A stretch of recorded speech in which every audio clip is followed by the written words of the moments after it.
हिज़्बुत तौहीद एक इस्लामिक आंदोलन है जो इस्लाम के बारे में बोलते हैं, कुरान हदीस के बारे में बोलते हैं। लेकिन हैरान की बात यह है कि इस इस्लामिक दल के सदस्यों के ऊपर बांग्लादेश के आतंकवादी समूह बार बार हमला कर रहा है। चरमपंथियों के हमलों में इस संगठन के 5 मेंबर पहले ही अपने जान गंवा चुके हैं, शहीद हो चुके हैं। इन हमलों की वजह से हाल ही में हिज़्बुत तौहीद के नेताओं ने विक्षोभ समावेश करके सरकार से सुरक्षा की मांग की। कहा जाता है बांग्लादेश में 90% जनता मुसलमान है, लेकिन सवाल ये है कि मुसलमानों के देश में इस्लामी संगठन के सदस्यों पर इस तरह का हमले क्यों हो रहा है? उत्तर जानने के लिए वीडियो को अंत तक देखें। हिज़्बुत तौहीद आंदोलन 1995 में प्रतिष्ठा किया गया है।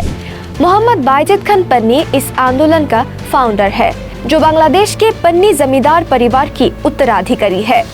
हिज़्बुत तौहीद के लोग उन्हें कहते हैं इस जमाने की इमाम, इस जमाने की नेता। मोहम्मद बायजिद खान पन्नी ने अपनी लेखनी से बांग्लादेश में व्यापक आलोड़न सृष्टि किए हैं। वो शायद पहला इस्लामी नेता है जिन्होंने मुसलमान समुदाय की विभिन्न उलमाओं के अनैतिक, गैर इस्लामिक, इलॉजिकल कर्मकांडों को लेकर बात करने की साहस दिखाए हैं। उन्होंने अपने किताबों में ये प्रमाण कर चुके हैं कि वास्तव में इस्लाम की प्रारंभिक टाइम पे, यानी कि 1400 साल पहले, उलेमा नामक किसी अलग श्रेणी का कोई अस्तित्व नहीं था। इस्लाम में पुरोहित का भी कोई स्थान नहीं है।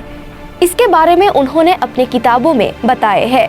इसके अलावा आजकल उलेमा श्रेणी धार्मिक कार्यक्रम करके पैसा कमा रहे हैं, जो कि इस्लाम में निषेध, हराम है। इस बात को उन्होंने अपनी लिखाई में स्पष्ट रूप से उपस्थापन किए हैं, जिसकी वजह से बांग्लादेश के आलिम उलेमा श्रेणी उनके और उनके प्रतिष्ठित दल पर क्षिप्त है। हिज़्बुत तौहीद के प्रतिष्ठाता जनाब मोहम्मद बायजिद खान पन्नी ने अपने अनुसारियों को शिक्षा दिए है कि एकमात्र अल्लाह कुरान में जो हुक्म दिए हैं और रसूल ने जो कहा है वही इस्लाम है। इनके अलावा लोग क्या कहते हैं वो इस्लाम नहीं है। इस्लाम के व्याख्या के नाम पर बहुत फतवाए हमारे उलेमा श्रेणी ने खुद बनाया है, जो कि अल्लाह के दिया हुआ हुक्म नहीं है। जैसे कि वर्तमान में उलेमा श्रेणी महिलाओं को मस्जिद में प्रवेश करने से रोकते हैं। इसके अलावा दुनिया में बहुत से देश में इस्लामी शरिया के नाम पर लड़कियों को पढ़ाई के लिए, नौकरी के लिए घर से बाहर जाने से मना किया जाता है। लड़कियों को अपने चेहरा पूरी तरह से ढक के रखने के लिए फोर्स किया जाता है। ये सब उलेमाओं की बनाई हुई कानून है। पवित्र कुरान में ऐसी कोई विधान अल्लाह ने नहीं दिए है। हिज़्बुत तौहीद के सदस्य उलेमाओं के इस फतवाओं को ध्यान नहीं देकर संगठन की प्रचार कार्य में, सभा समावेश में नारी पुरुष सब शामिल होते हैं। हिज़्बुत तौहीद के मस्जिद में भी महिला पुरुष दोनों ही नमाज पढ़ते हैं और इन सब कारणों से बांग्लादेश के उलेमा श्रेणी हिज़्बुत तौहीद आंदोलन पर क्षिप्त हो उठा है। असल में हिज़्बुत तौहीद के साथ बांग्लादेश के उलेमा श्रेणी का विरोध का मूल कारण ये है कि हिज़्बुत तौहीद के सदस्यों ने उलेमा श्रेणी का अथॉरिटी नहीं माने। हिज़्बुत तौहीद के सदस्य जोर से बोलते हैं कोई बड़ा आलिम, पीर, अल्लामा, मुफ्ती, मौलाना, मुहद्दिस, मुफस्सिर का कहा हुआ बात इस्लाम नहीं है। इस्लाम वो है जो अल्लाह कहते हैं, जो अल्लाह के रसूल ने प्रैक्टिस किए हैं।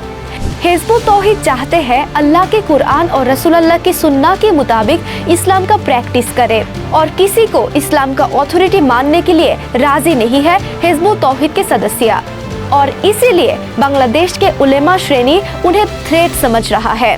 हिज़्बुत तौहीद के प्रतिष्ठाता the leader of the time जनाब मोहम्मद बायजिद खान पन्नी 2012 में इंतकाल किए हैं। प्रतिष्ठाता की इंतकाल के बाद आंदोलन की इमाम की जिम्मेदारी पालन करते आए हैं बांग्लादेश के नोआखाली जिले की कृति संतान जनाब हुसैन मोहम्मद सलीम। उसके बाद और भी तेजी से संगठन की कार्यक्रम बढ़ते आए हैं। पूरे देश में हजारों सभा समावेश, जनसभा, सेमिनार, रैली के माध्यम से हिज़्बुत तौहीद पहुंच जाता है देश के हर एक कोने में। देश भर में जहां भी हिज़्बुत तौहीद की इमाम भाषण दिए हैं वहां ही लोग स्वतःस्फूर्त रिस्पॉन्स किए हैं और इसकी वजह से क्षिप्त हो जाता है बांग्लादेश के विभिन्न उग्रवादी इस्लामी दल के लोग और नेताओं। लोगों की इतनी सपोर्ट देखकर उग्रवादी समूहों ने विभिन्न वाज महफिल में हिजबुत तौहीद के बारे में झूठ फैला रहे हैं। हजारों लोगों के सामने हिजबुत तौहीद के सदस्यों पर हमला करने की उकसानी भी देते हैं। उन लोगों की उकसानी, धमकी और निर्देश से देश भर में हिजबुत तौहीद के लोग बहुत बार विभिन्न जिले में आक्रमण के शिकार हुए हैं। इन सब हमलों में सबसे ज्यादा भयंकर हमला हुआ है 2016 में हिजबुत तौहीद के इमाम जनाब हुसैन मोहम्मद सलीम के घर पर। वहाँ हिजबुत तौहीद के 2 सदस्यों को जबाई करके हत्या किया गया था। उस हत्याकांड का न्याय विचार अब तक नहीं हुआ। उसके बाद 2022 में बांग्लादेश के पाबना जिले में हिजबुत तौहीद के ऑफिस में हमला चलाया उग्रवादी समूहों ने और मोहम्मद सुजन मंडल नाम के एक सदस्य को हत्या किया गया है। उस हमला का भी न्याय विचार आज तक नहीं मिला। सवाल उठ सकता है, इतना सब कुछ हो रहा है तो सरकार क्यों कोई एक्शन नहीं ले रहा है? सच कहे तो बांग्लादेश के उग्रवादी उलेमा समूहों इस्लामिक राजनीतिक दल और मदरसा से जुड़ी हुई है। बांग्लादेश के बड़े बड़े सेकुलर दल भी उलेमाओं को भाव देकर चलते हैं, अपने सपोर्ट में रखना चाहते हैं। कारण इन उलेमाओं के हाथ में वोट बैंक है। इसीलिए हम हिजबुत तौहीद को लगता है सरकार राजनीतिक फायदा खोने के डर से इन देश विरोधी सांप्रदायिक उग्रवादी उलेमाओं की कार्यक्रम को प्रश्रय दे रहा है और इतनी घिनौना और भयंकर अपराध करने के बावजूद उन्हें कानून के हवाले नहीं कर रहे हैं, जो इस देश और इस देश के लोगों को एक भयंकर परिस्थिति की तरफ ले जा रहा है। सबसे पहला सवाल ये है कि ये सिचुएशन कितने दिन चलेगी? ये अभी साफ हो गया है कि हिजबुत तौहीद क्या चाहता है। हिजबुत तौहीद चाहता है एक जाति और उग्रवादी चाहते हैं विभाजन। हिजबुत तौहीद चाहता है इस्लाम की शिक्षा का वास्तविकरण और उग्रवादी समूह चाहते हैं तालिबानी कानून का वास्तविकरण। हिजबुत तौहीद चाहता है शांति और उग्रवादी चाहते हैं संत्रास। हिजबुत तौहीद चाहता है स्वस्थ संस्कृति का चर्चा और उग्रवादी चाहते हैं संगीत, नाटक, चलचित्र का अंत। हिजबुत तौहीद चाहता है बात करने की स्वतंत्रता और उग्रवादी चाहते हैं बर्बरता। हिजबुत तौहीद चाहता है मध्यपंथ और उग्रवादी चाहते हैं चरमपंथ। हिजबुत तौहीद चाहता है निर्माण, उग्रवादी चाहते हैं विनाश। अब समय ही बताएगा बांग्लादेश के ये संकट खत्म होकर क्या अच्छे दिन आने वाला है या बुरे दिन आने वाला है।